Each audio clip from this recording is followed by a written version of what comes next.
yo tengo primero una observación que la creo importante. La concepción de ese debate es errónea. Y voy a poner un par de ejemplos. La seguridad, sin duda, junto a la economía, son los dos graves problemas que tiene el Ecuador. Pero ¿ustedes creen que la pregunta para ver cómo se resuelve el problema de la seguridad puede ser una sola? ¿Y cuál era la pregunta? ¿Usted cree que los menores de edad, es decir, menores de 18 años, cuando delinquen deben tener la misma pena que los mayores de edad? Ese es el problema de seguridad del país. Esa es la única cosa que hay que resolver.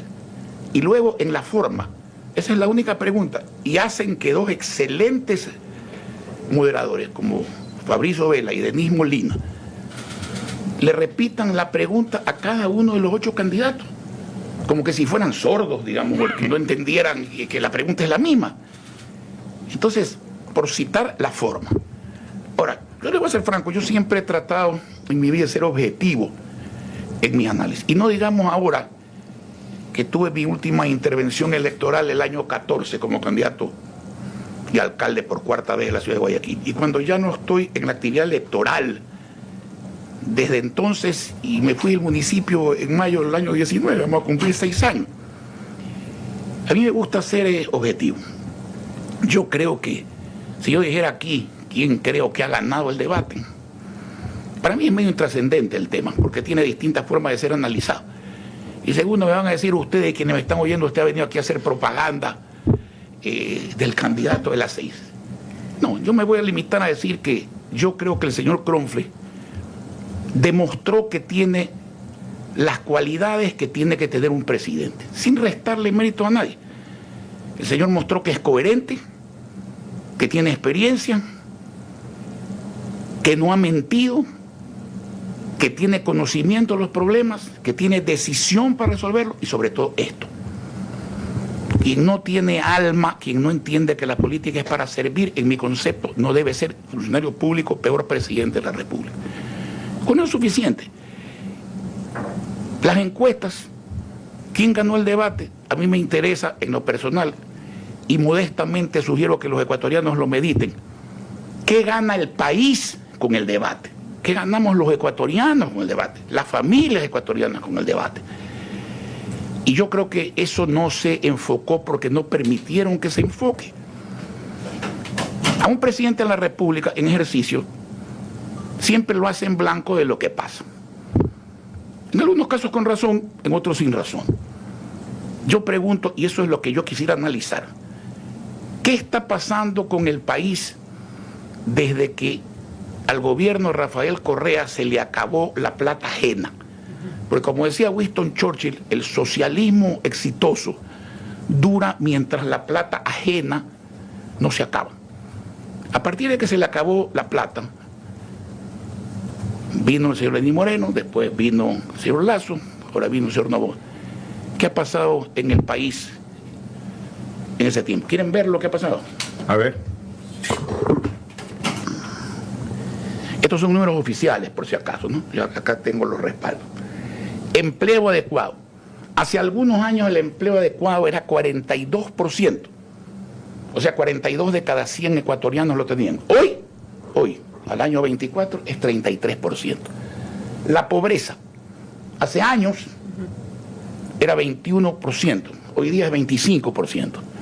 La pobreza extrema, ya los que viven con menos de $2 al día, era 8%, ahora es 11% la pobreza. Esto ha venido así. La cifra que voy a citar corresponde al gobierno de Noboa, pero no es en el gobierno de Noboa solamente que ha pasado, es que viene pasando. El empleo del año anterior, aquí estamos hablando de 42 a 33, pero el anterior a 33 era 35, ahora es 33. Quiere decir que en el año que pasó, en el 24, 132.000 personas perdieron el empleo. Pero repito, solo pasa este año. No, viene pasando desde hace mucho tiempo.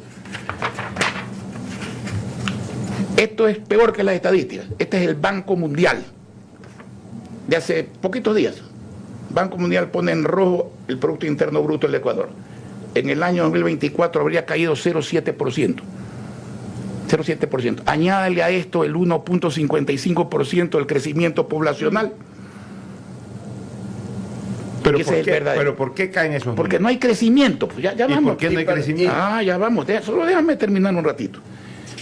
Esto, pese a que en el año 2023 cambiaron la base de cálculo para engañar a los ecuatorianos y para engañar incluso a los acreedores y al mundo exterior. Aquí tienen ustedes un documento, usted lo puede ver, Marisol, Banco Central del Ecuador, año 22.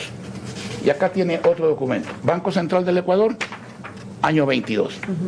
¿Qué dice el 1?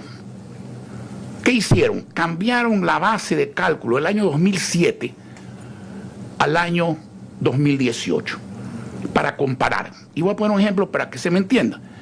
Si tú dices, yo hace 10 años ganaba tantos dólares y qué podía comprar con eso, y dices, hoy día gano tanto más, pero ¿qué puedo comprar con eso? Tú estableces que tu salario se ha deteriorado en poder de compra. Claro. Pero si me haces la misma pregunta y la misma comparación desde hace un año con hoy día, sí, tu salario se ha deteriorado. Por ejemplo, subieron el IVA 3% a 15%, pero el salario lo subieron 2%. Entonces, solo ahí tienes un deterioro del salario. Si además ves que lo que ibas a comprar o vas a comprar cuesta mucho más de lo que costaba antes, el deterioro es enorme. Pero si lo comparas solo con un año, es distinto, ¿no es cierto? Bueno, con la forma tradicional de comparar, el crecimiento del Ecuador era 2,9 en el año 22. Y el ingreso per cápita, es decir, el ingreso promedio de los ecuatorianos, promedio, era 3.954 dólares. Cambian las cifras. Banco Central, aquí está, documento oficial. Ahora viene un nuevo documento oficial. ¿Cuál es el crecimiento? 6,2. ¿Y cuál es el ingreso per cápita? 6.431. Este cambio de cifras, mi querido amigo, no significa nada. El Ecuador, esta es la situación del Ecuador. Y esto es lo que hay que cambiar. Y tú me preguntas, ¿por qué pasa esto? Porque hay exceso de gastos. Porque la deuda pública ha crecido de 40.000 millones a 86.000 y pico de millones, porque al Fondo Monetario se le debían 300 millones, ahora le deben más de 11.000, porque los gastos en salarios, incluyendo pipones, siguen subiendo, porque los gastos en subsidios, no digo los que en una economía distorsionada como la nuestra, por justicia social deben quedar. Tú no le puedes subir el transporte público a la gente que no tiene empleo, que gana 460 dólares, que tiene hijos, madres que tienen que transportarse y que no tienen ingresos. Pero sí les puedes quitar el subsidio a los contrabandistas, a empresas mineras gigantescas que empiezan a pagar 5 centavos de dólar por kilovatio, mientras los pobres empiezan a pagar desde 7, y mientras los ricos pagan hasta 50 y 60 centavos de dólar. Entonces, si tú bajas los gastos y si tú haces crecer los ingresos, ¿y cómo se hacen crecer los ingresos? Y podemos hablar con crecimiento, pues. Ahora, ¿cómo se hace el crecimiento? Bueno, conversemos. ¿Por qué no se hablan de estas cosas? Esto no es demagogia, esto no es decir usted es el culpable de lo que ha pasado. No, señor, el culpable de lo que ha pasado es haber mantenido todo esto. Y si no se cambia esto, los próximos cuadritos de estos que salgan van a seguir bajando. Y eso significa pobreza, no significa riqueza. Eso significa frustrar el derecho de la gente a vivir bien. Abogado Nebot, sobre este tema, el problema es del modelo del Estado. Exactamente. El modelo del Estado se infló durante el correísmo, se incrementó de manera importante el rol del Estado con respecto del país y la realidad económica, y este modelo incorpora falacias, como por ejemplo que el presupuesto tiene que crecer año a año sin justificar los ingresos, cómo crecen esos egresos.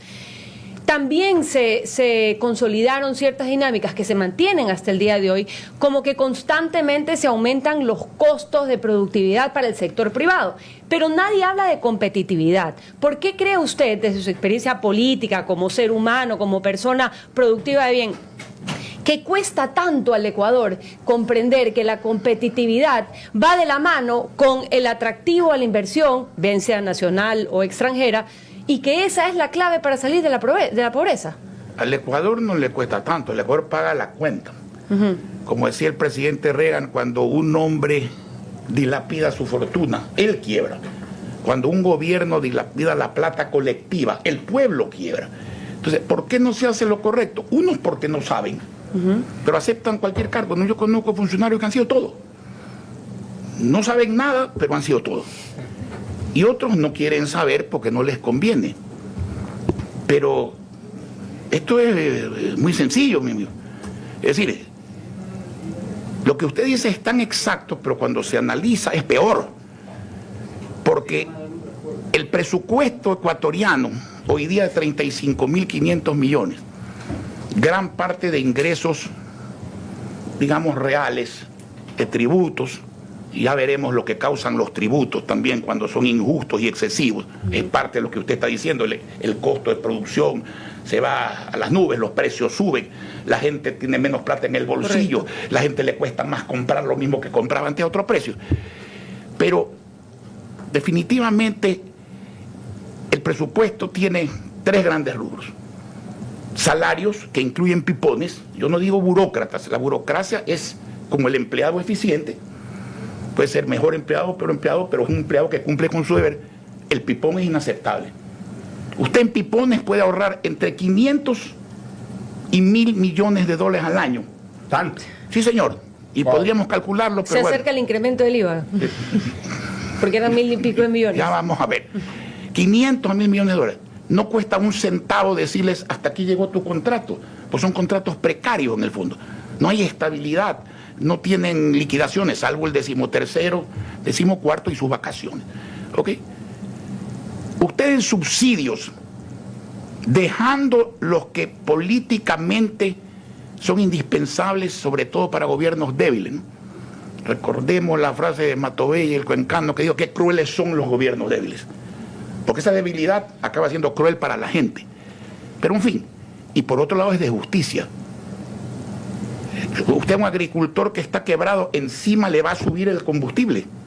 Encima de no darle semillas gratuitas de alto rendimiento, encima de darle pajuelas de inseminación para que produzca más carne y más leche, encima de importarle suero de leche para liquidarlos y maíz cuando sale la cosecha de maíz para liquidar la agricultura, y encima le va a subir el combustible. Esos son subsidios que mientras no se transforme todo tienen que quedar. Pero repito, quiten los otros subsidios, ahí hay 2.000 millones de dólares.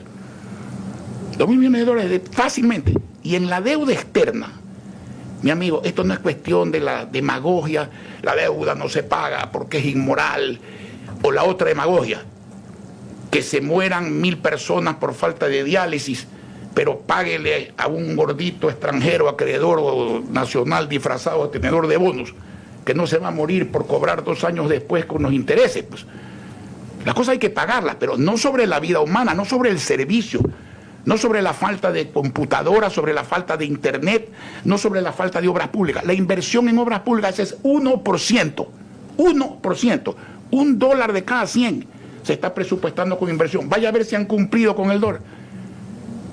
No han cumplido tampoco. Con $1, 350 millones de dólares de inversión. Entonces, ahí tiene una posición, y no es mía.